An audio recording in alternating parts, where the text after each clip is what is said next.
Mesdames, Messieurs, bonsoir à toutes et à tous. Bienvenue au journal. Le budget de réalisation et de bitumage de la route Kongoussi-Djibo attend bouclé. Il ne reste plus que le feu vert de l'Assemblée nationale pour le début des travaux qui devraient intervenir d'ici la fin 2015. Les télévisions africaines préparent activement la TNT et ses contraintes de disponibilité de programmes attrayants. Réunies à N'Djamena, elles ont trouvé quelques pistes de solutions.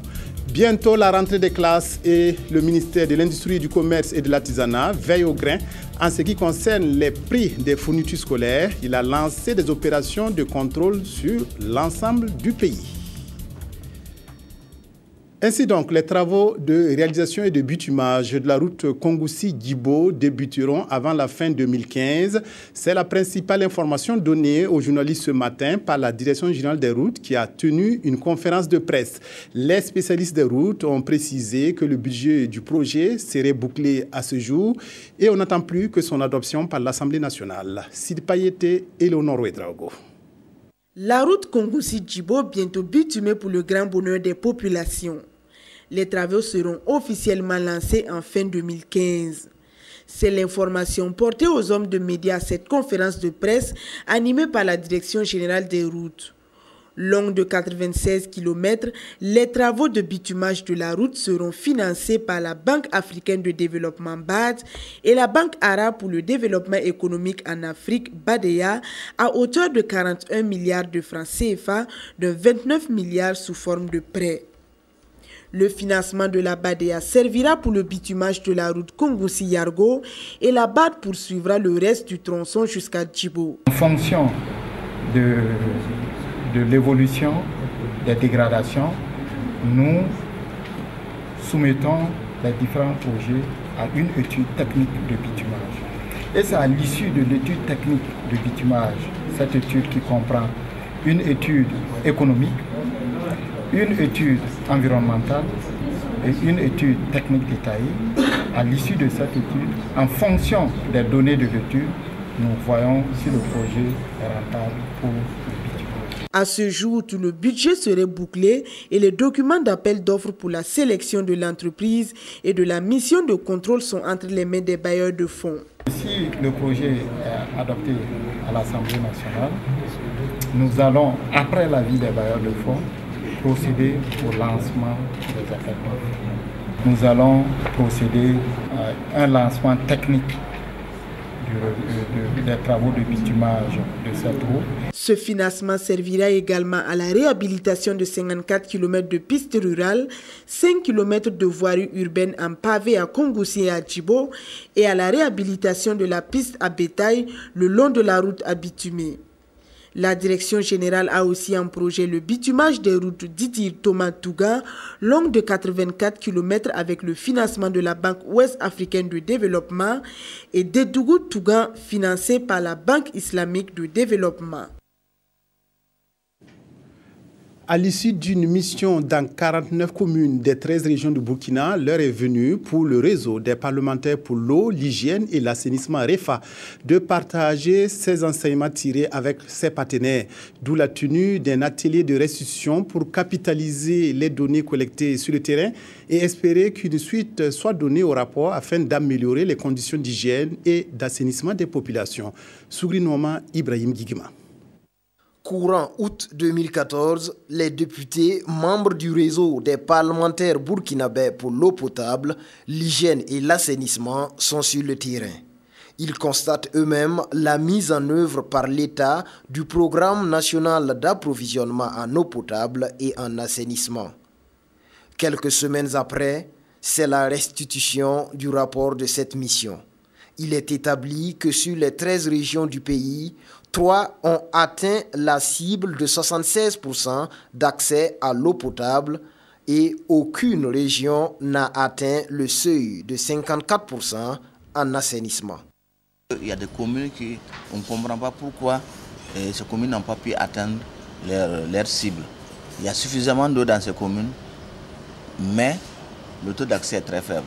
Et l'addiction en eau potable a commencé bien avant l'assainissement. Et l'assainissement est venu très tardivement et les gens ne trouvent pas la nécessité de faire de l'assainissement, alors que ça va ensemble. La mission effectuée, le rapport établi et restitué, le réseau des parlementaires burkinabés pour l'eau potable, l'hygiène et l'assainissement n'entend pas s'arrêter en si bon chemin. Ce document va nous servir à affiner notre stratégie donc, de plaidoyer en faveur auprès du gouvernement et surtout auprès des partenaires pour que le secteur de l'eau et de l'assainissement devienne vraiment une priorité. En attendant d'entamer ces plaidoyers, le rapport de la mission parlementaire préconise le renforcement des capacités techniques, des ressources financières et humaines des structures en charge des questions de l'eau potable et de l'assainissement et la mise en œuvre de la réforme sur la gestion des infrastructures. Le groupe parlementaire Convention des forces républicaines CFR vient de boucler ses deuxièmes journées parlementaires à Tinkodogo. 4 recommandations qui visent le renforcement et la poursuite de la mise en place des organes et centres de prévention des conflits ont été adoptées. La rencontre était placée sous le thème « Gestion des conflits intercommunautaires ». Quelle contribution du député? Précision Anna Lusikiri. Gestion des conflits intercommunautaires, quelle contribution du député? Le thème des deuxièmes journées de réflexion de l'année du groupe parlementaire CFR, la Convention des forces républicaines, a été animée par 2 communicateurs. Le géotechnicien Mahamadoun Diallo, chercheur au Centre international de recherche et développement sur l'élevage, et le greffier en chef Adama Mare, juge arbitral au Centre d'arbitrage, de conciliation et de médiation de Ouagadougou. Leurs exposés ont été suivis de débats passionnés traduisant l'intérêt des élus et des militants des partis membres du groupe parlementaire de la mouvance pour un sujet qui est sensible et qui les interpelle. Tous les acteurs doivent s'impliquer, soit pour prévenir, ou alors, en tout cas, lorsque le conflit se déclenche, qu'on puisse prendre des voies et moyens, par la médiation, par la sensibilisation, pour que ces communautés composées de groupes complémentaires puissent se comprendre et travailler en synergie. Nous avons tenu à demander de toucher les premiers responsables du Parlement pour qu'ensemble nous puissions nous investir, aller sur le terrain, donner les explications concernant les méthodes de procédure, faire comprendre aux populations les lois et les méthodes, en tout cas, dont ils peuvent user pour trouver les solutions à ces conflits.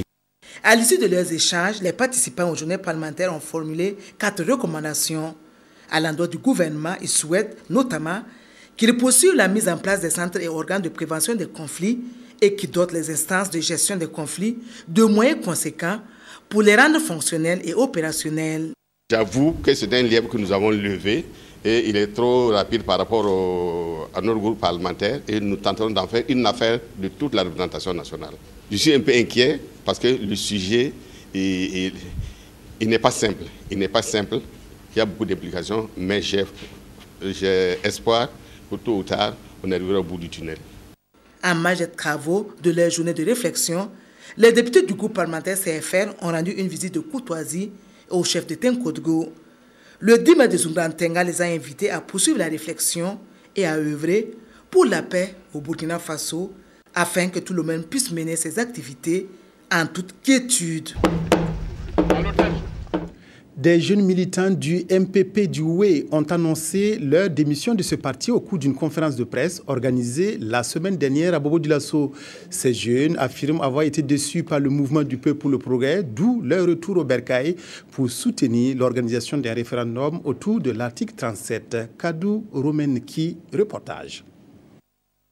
Ces jeunes que voici debout sont des démissionnaires du mouvement du peuple pour le progrès MPP, avec à leur tête Alpha Traoré, ancien directeur de campagne du Congrès pour la démocratie et le progrès CDP sous-section des Hauts-Bassins. Ils ont quitté le CDP pour le MPP, mais aujourd'hui, ils annoncent leur démission du MPP. Nous, militants du MPP de Bobo-Dioulasso, avons demandé cette conférence de presse afin d'annoncer notre démission du MPP. Nous aimerions préciser que c'est en âme et conscience que nous exécutons cet acte. Un fait qui trouverait son explication à travers diverses raisons évoquées par le conférencier. Entre autres explications, écoutons. La jeunesse responsable et consciencieuse de Bobo-Dioulasso se sentant exclue des instances décision du MPP, a pris la décision en toute responsabilité de se retirer de ce parti. La goutte d'eau qui a fait déborder les vases est sans conteste la désignation des responsables de la sous-section. Nous estimons que cela n'a pas été fait sur la base de la valeur intrinsèque des différents prétendants. Au stade actuel, s'il est vrai que nous démissionnons du MPP, nous nous donnons le temps de la réflexion avant de nous engager dans un autre parti ou pourquoi pas de créer le nôtre. Mais en attendant, ces démissionnaires se prononcent clairement sur la question du référendum, la pierre d'achoppement entre les différents partis politiques au Burkina Faso. Ils disent être pour le oui référendaire et la révision de la constitution burkinabé. 64 policiers suivent depuis ce matin une formation qui vise à renforcer leurs capacités avant leur départ pour des missions de maintien de la paix. Ces agents féminins des forces de l'ordre iront apporter leur contribution à la consolidation de la paix au Mali, en Côte d'Ivoire, en Haïti et en République démocratique du Congo. Cette formation est assurée par les États-Unis et le Canada en partenariat avec le gouvernement burkinabé. Reportage Claudine Bikaba. 64 policières burkinabés pourront éventuellement rejoindre les 300 autres agents de sécurité qui servent déjà le service des Nations Unies pour le maintien de la paix. En effet, elles prennent part à une formation à Ouagadougou assurée par le Canada et les États-Unis en collaboration avec le gouvernement burkinabé. C'est pour mettre les policières au niveau de recrutement optimum pour être sélectionnés au niveau des Nations Unies pour la participation des femmes aux opérations de maintien de la paix. Vous savez que les Nations Unies se sont donné aussi un niveau à atteindre de 20% de représentation féminine dans les missions de maintien de la paix. Alors nous sommes aujourd'hui à 15,8%. C'est beaucoup, mais ce n'est pas arrivé. Ce sont 7 experts de plusieurs nationalités qui vont renforcer les compétences de ces agents de sécurité en vue d'une évaluation pour assurer le maintien de la paix en Haïti, au Mali, en Côte d'Ivoire et en République démocratique du Congo. Les compétences, c'est surtout des compétences professionnelles dans le domaine de la police, parce que dans la division police, on a de nouveaux projets, comme la formation, plutôt le renforcement de capacités et surtout dans ces domaines, la restitution de la paix dans un pays où il y a des troubles. Une formation de 2 semaines qui devrait aboutir à une évaluation le 29 septembre prochain. Elle pourrait augmenter à 20% le nombre de policiers du Burkina au service des Nations Unies dans leur quête de la paix et de la sécurité dans le monde. Les responsables des télévisions africaines francophones préparent activement le passage à la TNT, notamment la question des programmes réunis à N'Djamena, au Tchad. Ils ont exploré les voies et moyens de diversifier et multiplier les productions audiovisuelles. Au nombre des solutions trouvées, il y a la création d'un prix soutenu par les autorités tchadiennes. Reportage Amado Ilboudo, Karim Patrick Namouanou. La TNT, télévision numérique de terre, tous les représentants de télévision membres du réseau de l'audiovisuel public d'Afrique francophone, RAPAF, sont tous unanimes. Il faut y aller. Mais là où la certitude est moins ferme, tiendront-ils tous les délais de juin 2015? Pas si sûr. Nous avions l'année dernière le même type de réunion aussi avec les directeurs de télévision. J'ai l'impression qu'en un an, rien n'a avancé. Rien n'a avancé. Et que les directeurs des télévisions eux-mêmes s'en plaignent. Ils disent, ben oui, l'important c'est les contenus, l'important c'est les moyens financiers, l'important c'est les projets et nous ne pouvons pas avancer suffisamment. Alors, ce que j'ai essayé de dire ici aujourd'hui, c'est ce que va apporter la révolution numérique dans un continent qui est en pleine évolution et qui est d'une certaine manière, malgré tous les problèmes que vous connaissez en Afrique, mais un continent prometteur. Il renchérit en disant que la télévision numérique de terre TNT en Afrique doit être la TNA, la télévision numérique africaine.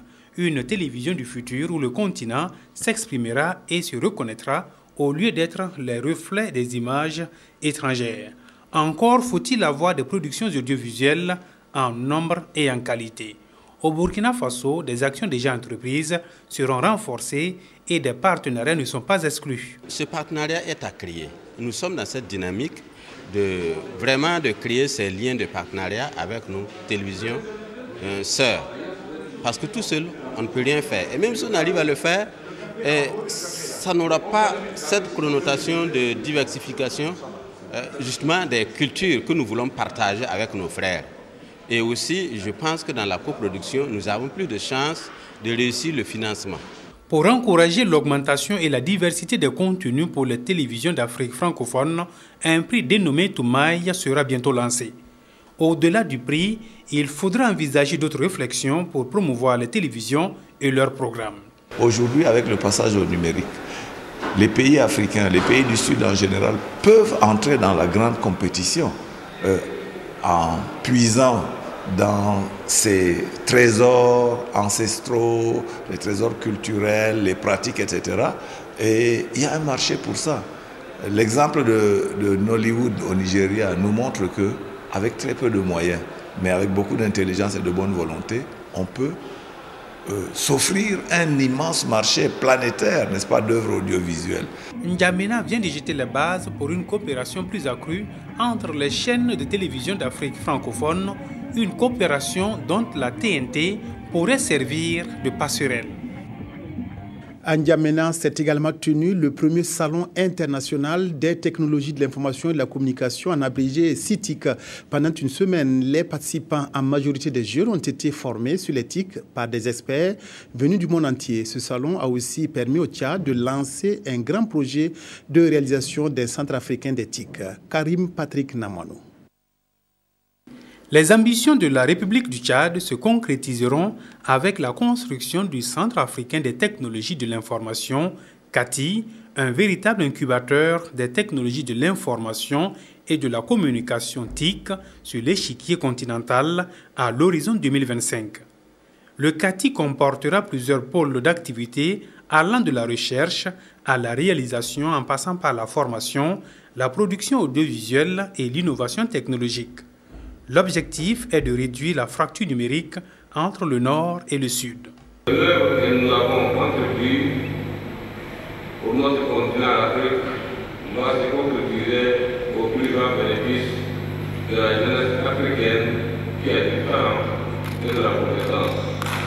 Dans la réalisation de ses ambitions, la République du Tchad compte sur la jeunesse africaine, d'où ses partages d'expériences avec ses leaders politiques, ses décideurs et ses experts d'éthique.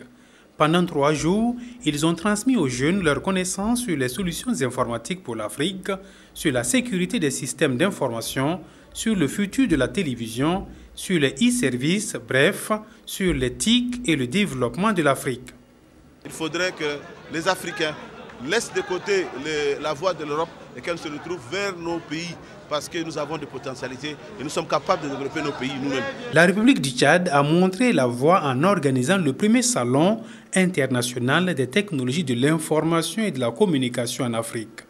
Et sur les autoroutes de l'information, plusieurs passages s'offrent aux autres pays du continent, à leurs décideurs et leaders politiques et surtout à la jeunesse africaine pour rompre les barrières de l'afropessimisme dans l'univers des technologies de l'information et de la communication.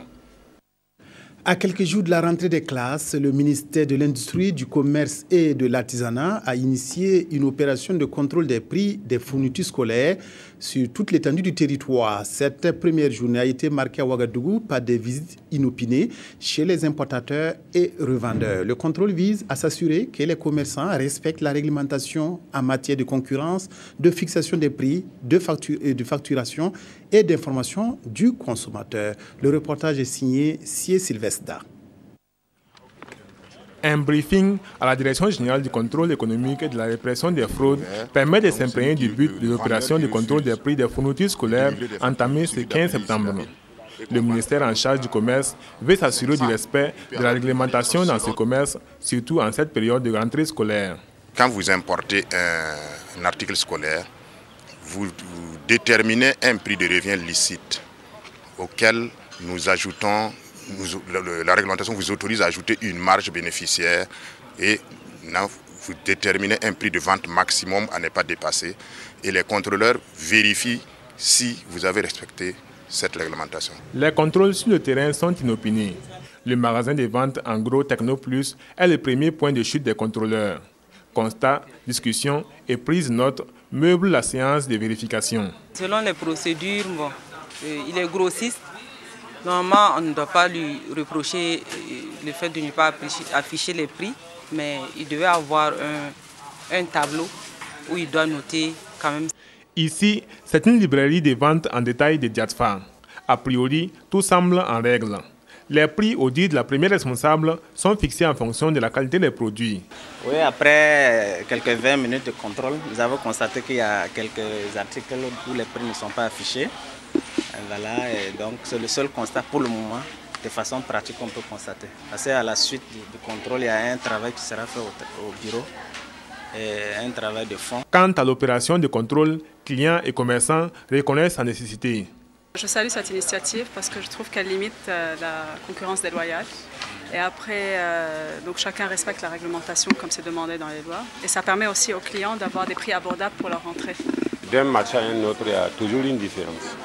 Voilà. Mais si c'est affiché, quand même si on oblige à ce que les gens affichent, bon, ça veut dire que ça permet quand même de réguler un peu vraiment les prix au niveau des marchés.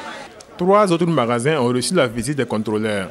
Comme à tous les escales, les dossiers d'importation, les registres de commerce, les prix, les carnets de vente sont entre autres passés au peigne fin.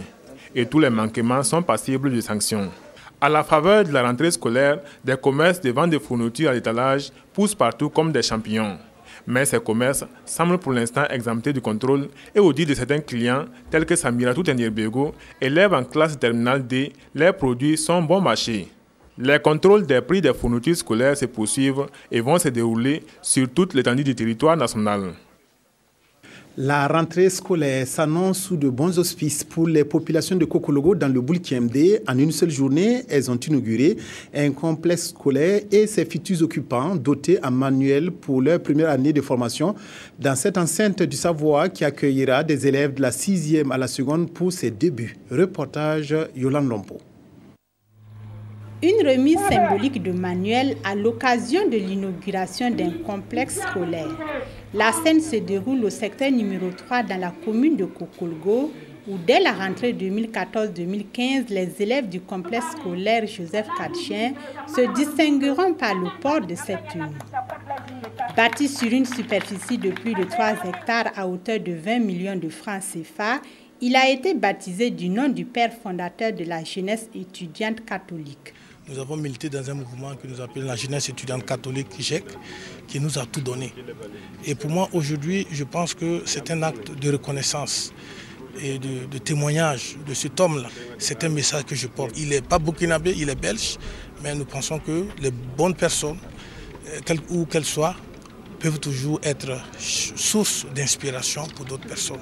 Fruit d'un projet qui date de 2008, cet établissement d'enseignement général accueillera ses premiers occupants de la 6e à la seconde cette année. Et son fondateur ambitionne dans le long terme de regrouper sur ce site le préscolaire, le primaire et l'enseignement technique. C'est un coup fatal qui est donné à l'ignorance.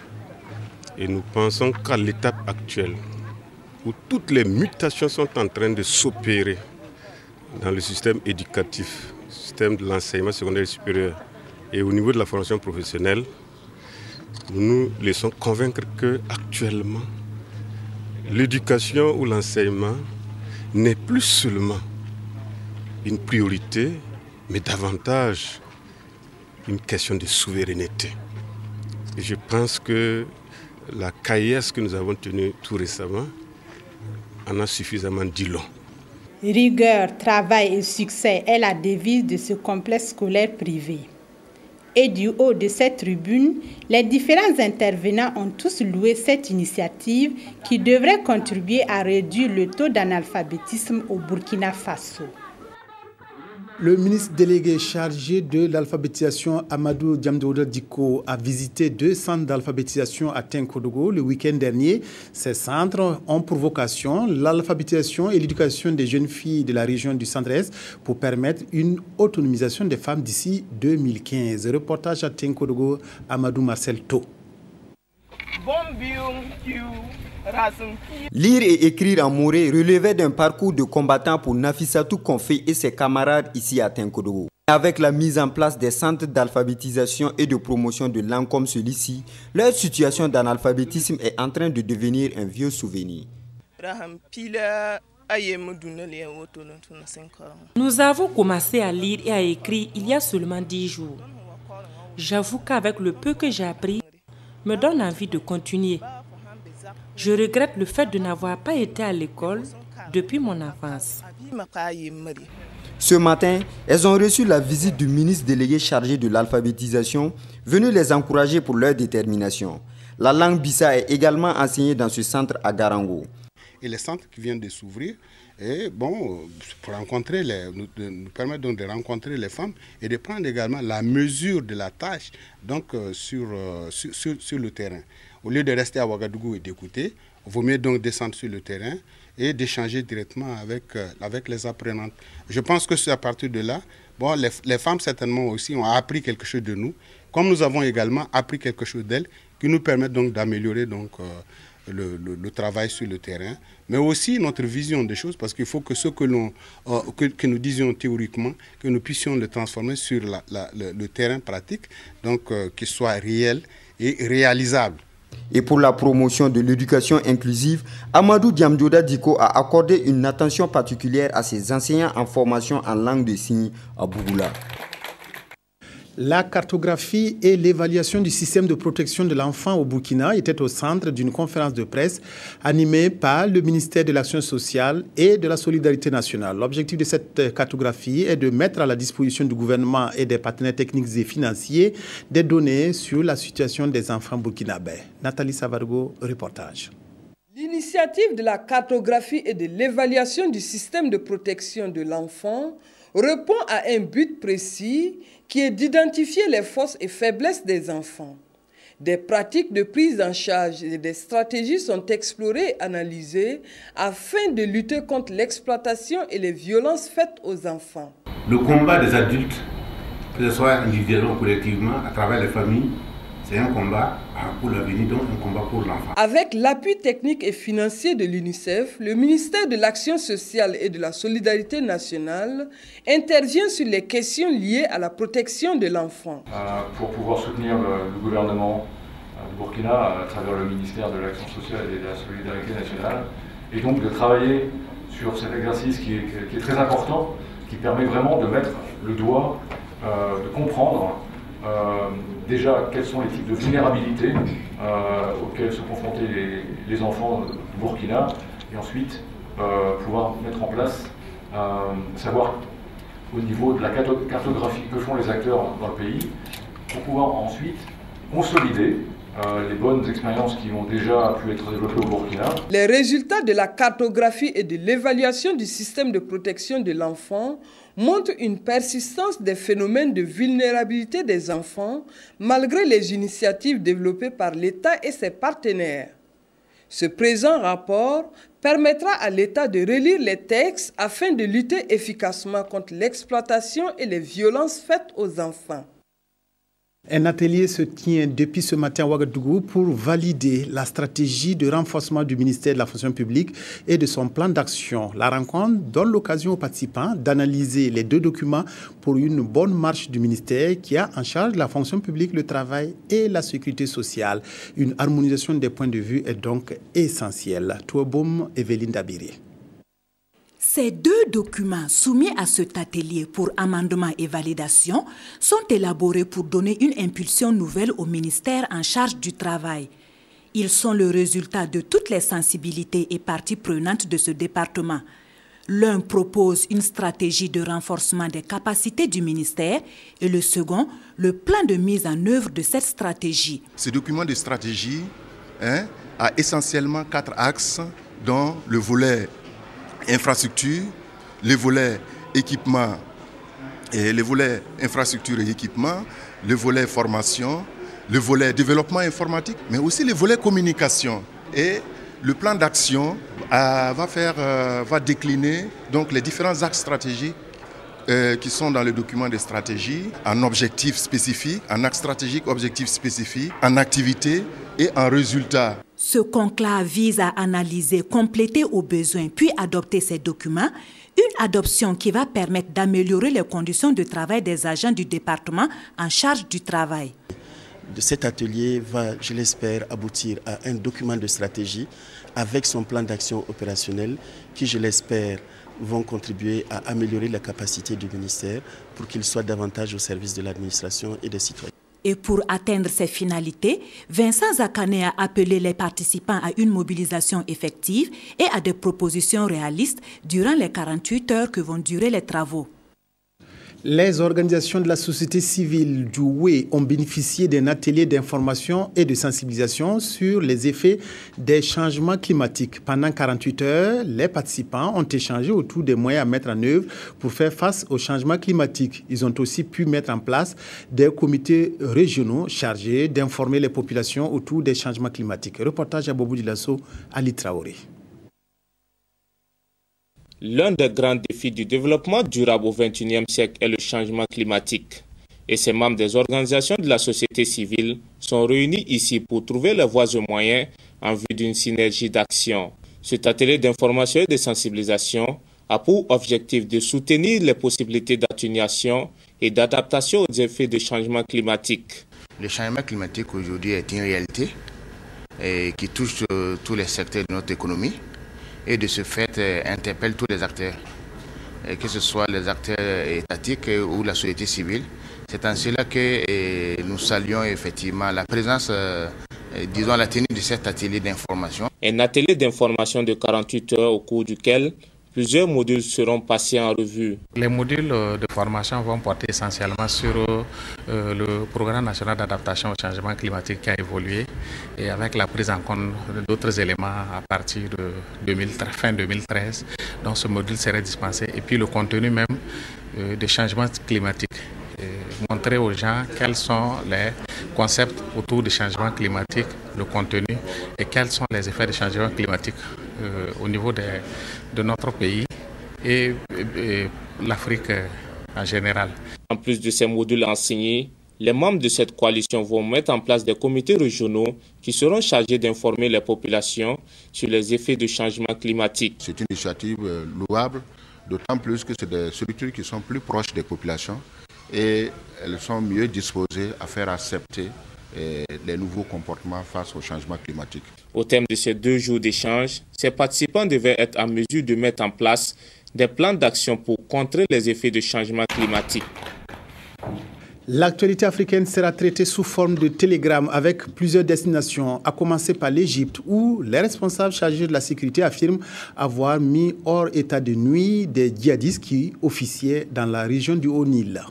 Fin de cette édition, merci de votre aimable attention à la RTB et excellente soirée à toutes et à tous.